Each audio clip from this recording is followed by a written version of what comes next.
you can try to find out evidence to minimize the risk. So I think a lot of people think binarily about startups versus big companies, but even within startups, you need to think about what's the right place to join to maximize your chances of success. One in how many startups succeed? Can a startup exist as a small startup for the entire lifetime and still be successful?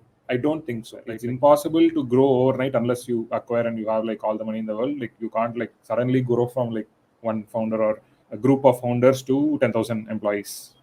Optics of it might look like your responsibility is shrinking, but company is growing. Don't forget to like, share, and subscribe. Hello, boomers. Welcome to another episode of OK Boomer. In the last episode, we talked about quitting our jobs and we had a pretty good response. A lot of people, including our good friend Sajeev NC from Super Meme, actually thanked us for taking on such an uncomfortable and controversial topic. And one of the most asked follow-ups from that discussion was, hey, quitting a job is still just half the job done. How do I make sure I end up in the right place in my next stint, right? And one question that kept coming up in that follow-up was, do I work for a corporate or am I a startup person? And a lot of factors go into making a call like that, and that is what we are here to discuss today. And let's start off with Body, a year older and wiser very recently. Technically, you have worked for a startup, that is Freshworks, from way back in the day. Let's hear from you first. Technically, I worked in Freshdesk, which was a startup, and Freshworks, which is a publicly listed company. So this is a topic that I keep. I get opportunities to discuss about because every time somebody has a dilemma whether they want to leave the company or not, like a lot of people talk about this to me. And what I've seen is it comes back to one fundamental thing. Like I'm not going to talk about whether you should join a startup or you should join a big company. Like I'm not talking with that perspective. I'm talking more about what kind of people will thrive in a startup environment, what kind of people will thrive in a like a big company setup. Because if people are going to be evaluating companies to work for, they need to identify and they need to self-reflect and figure out what mold they are in. So, Body, what's small company, what's big company? What according to you is how small is small for you? So I think we can go with age as a criteria, because company that is like old in terms of a few years or single digit years compared to company that's been there for a significant amount of time, 10 plus years at least. So Okay. Let's not go So into that's not with respect to employee size. Yeah. Okay. Because I think the factor of how fast the company grows, how big the company grows, there is some time required, right? Like it's impossible to grow overnight unless you acquire and you have like all the money in the world. Like you can't like suddenly grow from like one founder or a group of founders to 10,000 employees. Yeah. So or you can even consider like investment rounds, because that is a more at least it's a signal that you can look up on, right? Like you know when a company is going to hire is when they've raised funding, because that's their first barrier point. Like if they have money, they can hire, so they will hire. So I think the discussion actually boils down to generalist versus specialist. So in a startup environment, resources are going to be scarce. The number of people is going to be less. Like the concept of who owns what is not really a problem or an issue, right? Like everyone has one goal, which is the company's ultimate goal. Like to begin with, it is to probably survive. To begin with, it is probably to get a product market fit, get validation, and win their first customer, make revenue, all of that. So in early days in any startup, every employee in the company is going to have that North Star metric of getting the company forward, like from a business standpoint. And when the number of people is going to be less, everyone gets to do everything. Like everyone has to pull their weight, not just their own weight, but over and above their weight. Like it's only when everyone is being fully productive or able to fill in when somebody is unavailable, that that startup is able to grow and meet success.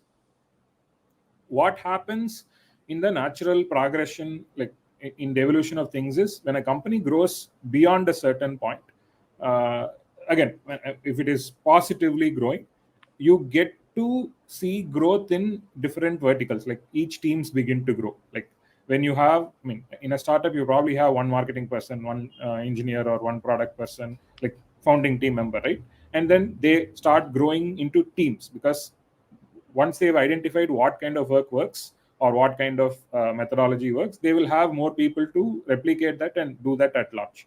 So now the need becomes, who are people who can be really good at that role, and that specialization comes into the play over time of, I mean, whatever that year, number of years is. Like I'm just taking 10 as a round number because it looks nice, but obviously some companies take really long time to reach that maturity, some companies take much faster.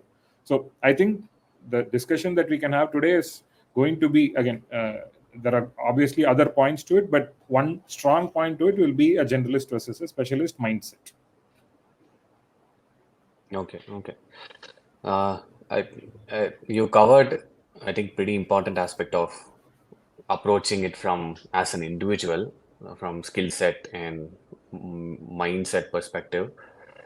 I would also come more from risk versus reward aspect and stability. Like what phase of work life you are in also. I think a lot of those will also matter. Uh, See, in early on in career, mostly in startups or when you think of a small company, it's high risk, high reward kind of environment that you get into, right? Now, of course, you will have a lot of learning. Of course, you are a generalist who will enjoy wearing multiple hats. All of that is true. At the same time, one in how many startups succeed, right? You will have to factor in that and consider the like in a big company, you will have more stability. You are going to get the help that you need. You don't have to knock on everybody's door or you don't have to go running around solving problems. But in a small company, that's not the case. You will have to go and solve it for yourself. You will have to go and ask for help. Nobody's coming to you with help. And all of that comes like in when you take one step back, even getting into should I move into a startup or no, it's it's more of a risk in a certain shape or form. And as a person, everybody has to realize at what stage of career you are in to be able to decide, hey, am I able to take that risk at this point in time? Is it worth taking this risk for the reward that I have? And also, you should also think about what's the worst case scenario that can happen. And everybody should be okay with that worst case scenario. If you are not okay with it, it's definitely a risk. Not all of us have seen enough from being part of Freshworks. I think we've seen enough of success stories from startups, but I think we should also kind of look at not every startup succeeds, but there is good amount of learning for sure. Uh, there is just another world that we have to be considerate about. Yeah, I think from my perspective, the key difference I see with working in a startup is, I think just like more energy. I think when you whether something is going to be a successful startup or it's going to be a risky affair, I generally feel that in a startup there's a lot more energy and willingness to get things done immediately. So that's one core difference that I see. I also feel like if you're the kind of person who is a little bit impatient and who wants to get things done sooner, and you don't want to go around asking five people for permission, asking a committee for permission, probably a startup is a better place that will meet your expectations, right? That said, I think one thing to remember is, I think if you're working for a startup, if you're moving from a big company to a startup, I think startups look for like people who have high agency, who can think about things and get things done on their own, without like external motivation. So I feel like that's like a core thing that differentiates like a startup from a big company. So if you're considering moving, that's something you should absolutely look at. I think after like I joined Freshworks as a 100th employee, even then I missed out on a lot of things. I may not have known how the first sale was made, right? Or what were the things that were getting built in the early days when the product was just taking its shape. I think there's a lot you learn by sitting in close quarters with someone or with people who are working in the early stages of a startup that you can never learn later, right? So these are the advantages that I see. But yeah. Okay. Yeah. Interesting. I Yeah. think all of you had three very unique but equally important points in considering startups specifically, right? So, Body talked about ownership and high agency, and how all of us will have to punch above our weight. Metal touched about stability and the risk appetite needed when you consider making the decision. Shankar, of course, the energy and once again high agency. I can also see how it is reflective of a lot of your personal traits as well.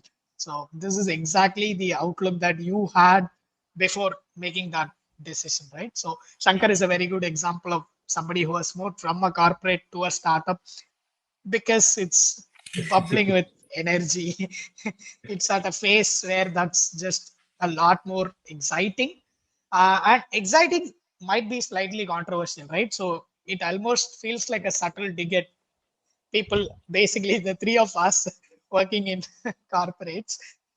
So, what are some of the factors we would consider, especially at your stage of the career, when you're practically seen everything that you have to see, literally the 0 to 1 to IPO kind of growth? What are some factors that still makes you feel motivated to come and do what you do in a corporate, um, seeing how it's drastically evolved from when you first started your careers here?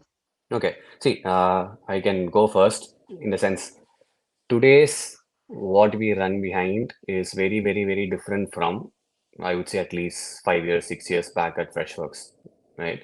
And it's also very different in a way where we don't get exposure into few things that for whatever reason, right? Like, of course, we are a public company now. There is good amount of security and compliance involved where you don't get to know certain things. And also, now that we are so big, there's just so many teams that you work with today compared to there was a marketing function, there was a sales function, there was a product function, and maybe finance and couple of ops, right? There are only like 5 teams in the past and HR. Like, so you know pretty much there are 6, 7 teams, and these are the things that they do. Today there are like 30, 40 different teams, and you like for an individual, it's very difficult to know really what's happening in each and every team, right? So if the intent, like if we have the same mindset that we had 6, 7 years ago at Freshworks, it'll be very difficult to kind of get up in the morning and go to work because you actually are you have that horse blind, like you have your own functions, goals that you go after, and you're pretty much narrowed down on what you have to do. Those are the things that comes as the company goes big and as we become a public company, right? You still have stuff to do. Like the work is interesting for sure. Like those things, if you really like your work, that's the reason we are all still here, right?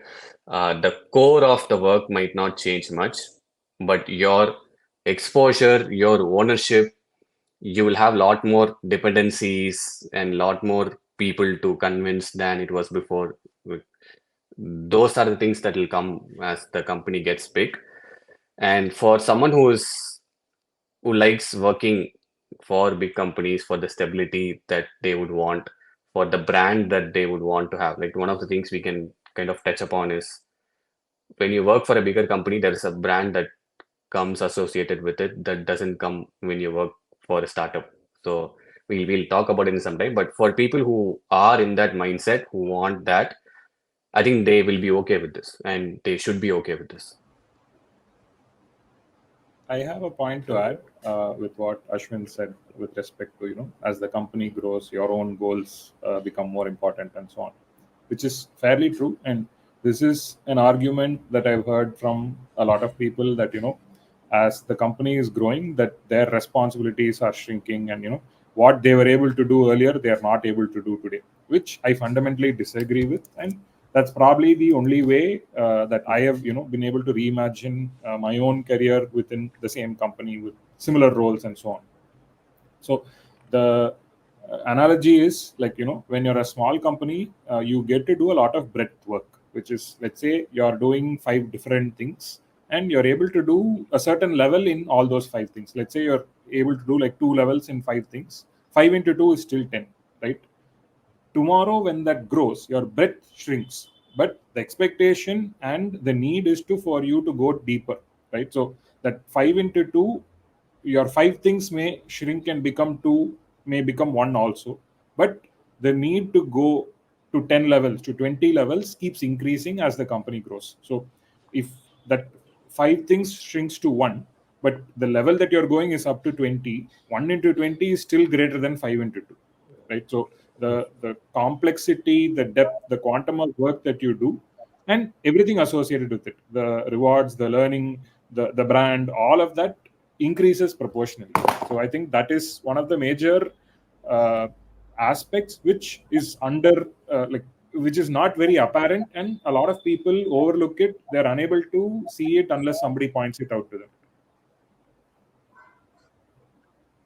I think what Body said reminds me of a first round article called Give Away Your Legos, where they talk about how it's important to like continuously give your responsibilities away and move on Mm. to newer things and be okay with that change. I think that's also a sign of a startup that's growing well. Like you could be at a startup that's stuck in the same place, which is risky, versus like a growing startup. I think it's important to know that it's a good thing that you need to give away your Legos and be okay with change. It's So hard we'll to drop a link. accept, no? Yeah. We had it's very, very hard to accept. Optics of it might look like your responsibility is shrinking, but company is growing. You have to look at it 180 or 360. I Yeah. think one aspect I would like to touch on is also what stage of the career you're in, especially if you've been working for less than 5 years or 3 years. Um, I, I'd say it's almost a no-brainer to go and work in a startup, right? So, like you mentioned, there are a variety of hats that you get to wear, and if you don't know what you are good at, startups are a fantastic place to go and figure that out. Um, Figure out which hat suits you best, and then see how deep you can dive in the startup. And eventually there will come a time where you will outgrow, as in like what you want to do versus the pace the startup is operating at might not match. That's when you can move on to a bigger company where the levels of depth are significantly uh, deeper, right? But can I interrupt there? See, you said early on in career it's no-brainer for someone to work in a startup, right? That can be subjective depending on aspirations of someone and how they see themselves. Not everyone is born or like everyone wants to do like a wide variety of things, right? And not everybody is wanting to go out and solve for problems. Like, there is just I'll it's also yeah, it's not like I'll it's a add one no-brainer. more It's thing. very subjective. Mm. Ashwin, you're being very generous. Not everyone will get a chance to work for a big company right out of college. It's the top 1% who do get that privilege and option to. So, a lot of people who say they want to work on challenging problems, want to work in startups, will very easily drop it and go work in a big company if that big company is ready to hire them. Okay, that's interesting. I think, Mm. I mean, I have friends who only want to work at places where work doesn't take over their life. So I think if you're like that, it doesn't really like make sense to work for a startup. There's nothing wrong with your expectations. It's just that it doesn't work for a startup. And yeah, I think that's something to be aware of. I think if you want to have like set times for work, and if you want to have like more of a life, in reality, it doesn't. I mean, to be brutal, it doesn't make sense to work for a startup, right? So because What startups, about people tend people? to prioritize work over everything else. So What about See, people who there, want to work only in companies that take over their lives, what? where work Uh, takes? that's up What to them. about people who want to work yeah, only where work takes over their life? I think I don't think it's to do with startup or big company problem. Like your work-life balance, I see. I agree to the most part. If you're in a startup, you will tend to spend more time working, but that could be true for a bigger company as well. Say if you are joining one of the fan companies and like you have a good role, right? You still might end up doing more work. Like there are few bigger companies that I know of which are also demanding with work, and I have friends who are Does the putting in F that. in FANG stand for Freshworks, Ashwin? Maybe one day we will have FF, ANG, M, whatever. I think F is now At no some more point, F. at, at some point, like how they did Ford versus Ferrari, there will be a biopic on Freshworks versus whatever big company that starts with F. Yeah. So what I was thinking was, see, I think we spoke a lot around if you are in a startup, you will get good opportunities to learn and to grow and all that, right? But I don't think it's untrue for big companies. Like, if you find a good role, say for example, like when you join a company like Amazon, right? There, if you get a role in their AWS or like wherever, whichever business unit is doing well, their scale of the same role is just huge compared to what you do in a startup. Like even if you're a knock engineer, for example, or like ops person or whatever you're doing, just the magnitude is just a lot for you to learn. Like I don't think we should discount that learning at all. Right? Even if it's a big company, you are going to learn a lot. It's just that in a startup, you will be more exposed to the business. That's the only differentiation I can see. Like you will know more about how a company functions, how to bring in a customer, and what makes it possible to run a business, for example. But in bigger companies, you don't have that exposure of like you'll have an exposure of either money coming in or you'll have an exposure of product building, not both. But with both startups and big companies, for sure have immense learning if you are in the right place. I think in big companies, you definitely learn more to like how to manage expectations of different people, stakeholders, and things like that, which you really may not learn in like a smaller company. I What do think you, from That's your the true. HR experience, like sorry, but like, do you think moving from startup to big company is easier, or moving from big company to a startup is easier? easier for the person or for the company.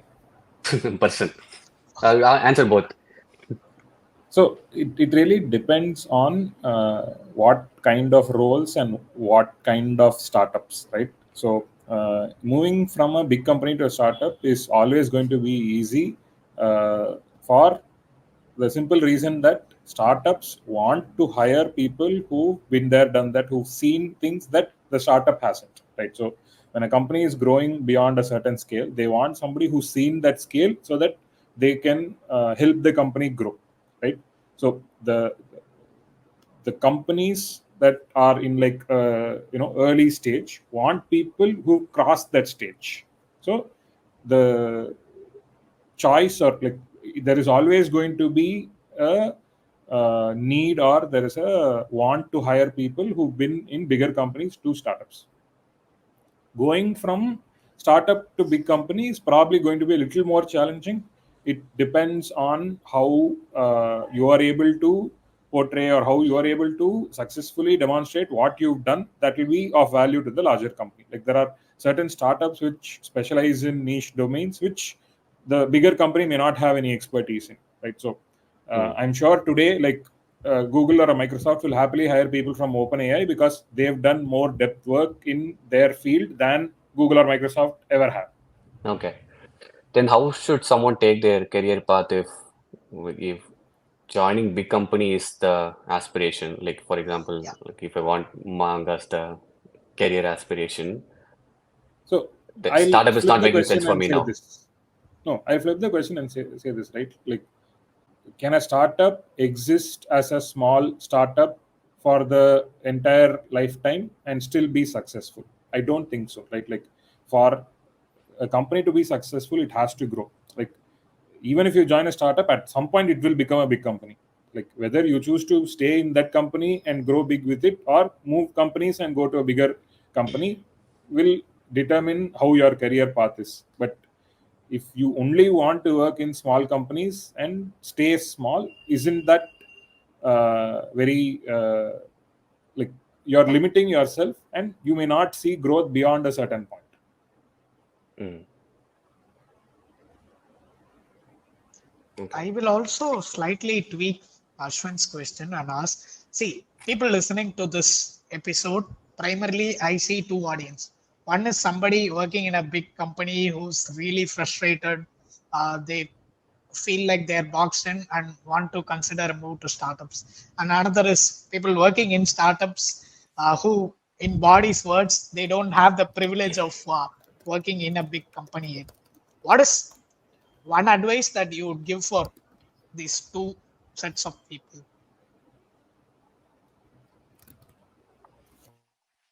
The grass is always greener on the other side. Something you should be aware of. Exactly, so true. See, you will have to kind of self-reflect and know for yourself what kind of person you are.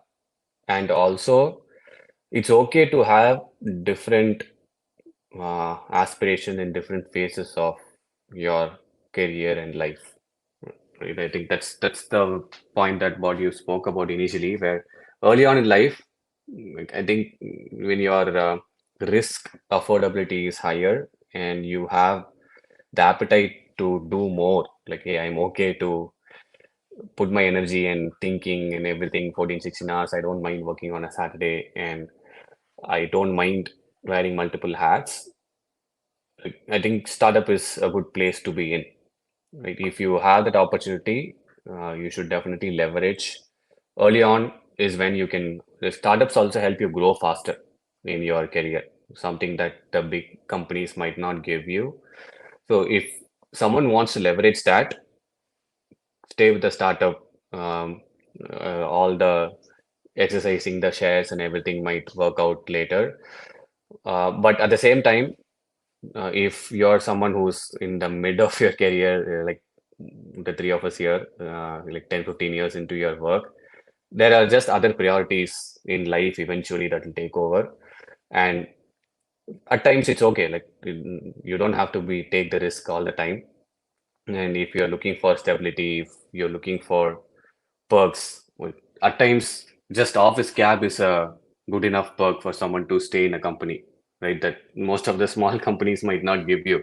So things like that, if you want to prioritize for it, just I think you should consider bigger companies. I think we didn't cover the pay aspect of it. We still haven't gotten to it so far. A lot of what we are thinking is scope, what you like doing, what you enjoy doing. We've kept the pay aside for now. Lot of Uh, philosophy, huh?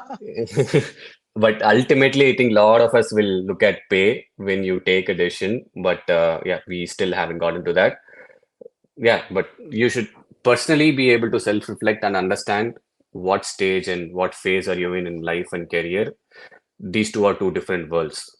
I would say what the core difference I've seen is like things being a little more slow paced at a big company, and you have more time for life. Uh, that's what I've seen. I know, Ashwin, Mm, you mentioned that there are chances that even in a big company, you might be like a lot more occupied, just like in a startup. But I feel like for a lot of people, the chances to have time outside of work, like it's possible that your work might last from like 9 a.m. to like 5 p.m. But in a startup, you also end up thinking about problems after your official work timings, right? But I think the chances of that happening in a big company are much lower because things are happening at a much slower pace. The business is running well. Uh, there's things that'll happen even if you're not around. So I feel like that's one of the biggest factors that differentiate working at a startup versus a big company or working at most big companies. So things like family becoming a priority for you, etc. Those are things to consider than, let's say, work itself. So that's what I would look at when making a decision on whether a startup is right for me now or like a big company is right for me now. I feel like that's a bigger factor than uh, pay, the equity upside, and everything else, right? So if that's something, your personal time and your family time is not something you can trade off on, then in most cases it doesn't make sense to join a startup. Yes, it's possible in a big company also this might be the case, but I think the chances are lower. Yeah. I would say it really comes down to how well the individual is able to self-reflect and figure out their strengths and be able to play to it, right? So some people naturally gravitate towards working in startups because they are able to uh, perform better. They're able to use themselves, utilize their own strengths, get maximum output out of themselves, right? Like I know a lot of people who are generalists who are very good at doing multiple things but stuck in big companies not being able to do those multiple things, right? So it's really a matter of how well you are able to introspect and figure out which is the right place for you. Like simple example where in a small company, like the growth and learning opportunities are high because the expectation and the opportunity is for you to do multiple things, but that doesn't mean in a big company you cannot do multiple things. It just requires more effort and more proactiveness from you, and a lot more pushbacks may be there, a lot more lag or inertia may be there from the company side, which if you are able to navigate, there is no better upside to it than doing it in a big company. Okay. Buddy, because you're in HR, another question to you. What what company pays well? Startup or big company?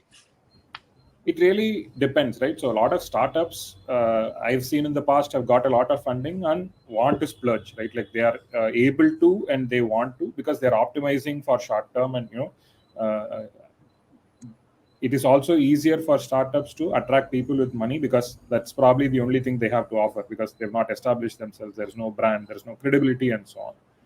Larger companies, again, in their growth journey, some large companies can offer a lot because they're doing very well. Some large companies may not be able to offer a lot because they're only stabilizing themselves to begin with. So any company, I think, more than whether they're small or big or startup or enterprise, I think that it's the philosophy of the company and how they pay that actually uh, determines how good the salary will be. You have startups which pay well, you have startups which don't pay. You have big companies which pay well, you also have big companies which don't pay well. Interesting. I think all said and done, if you're really looking at considering a startup, there is a risk, like Ashwin said. But a lot of people don't think about how to minimize that risk, I feel, right? If you're interviewing with a startup, you could ask about if they have customers, what is their revenue, how big are they looking to grow in the next 1 year, 2 years, how much is their runway. So if they stop making money today, how much funding do they have to actually support their current employees? How long can they last, right? Do the founders have like a great trajectory? Are they good product people? Do they know how to sell? So these are fact, like instead of looking at a startup as a place to join because you believe that things can grow, I think during the interview process, you can try to find out evidence to minimize the risk. So I think a lot of people think binarily about startups versus big companies, but even within startups, you need to think about what's the right place to join to maximize your chances of success, etc. So I think that's what some. you're saying is join people more than joining company in a Yeah, startup. pretty much. Yeah, yeah, true. Yeah. And if there is an opportunity, join Yeah. people that you have worked with in the past who are also your friends. That's If the you want to go ultimate risk purely, minimization. so I'll tell you this, right? So small company means less number of people. Big company means more number of people. So the chances of you being with or having to work with people you want drastically go down if it's a small company. So the numbers don't lie. Body is coming back to max. Yeah. Well, thank you, Bomas.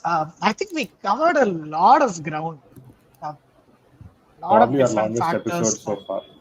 Yeah, very But interesting likely. topic. I think we can keep Yeah, talking about this for I know. two We are more really hours. having to cut short it to whatever time we end up with. But thank you. Um, and special thanks to Metal for using the Brahmastra body because you're in HR topics. Adding that to every question just so he can ask the questions that people really want to ask others but don't know or uncomfortable asking. That pretty much sums up what we are here to do. With that, we'll get back with another episode that all of us will look forward to. Thank you. Bye bye. Thank you. Don't forget to like, share, and subscribe.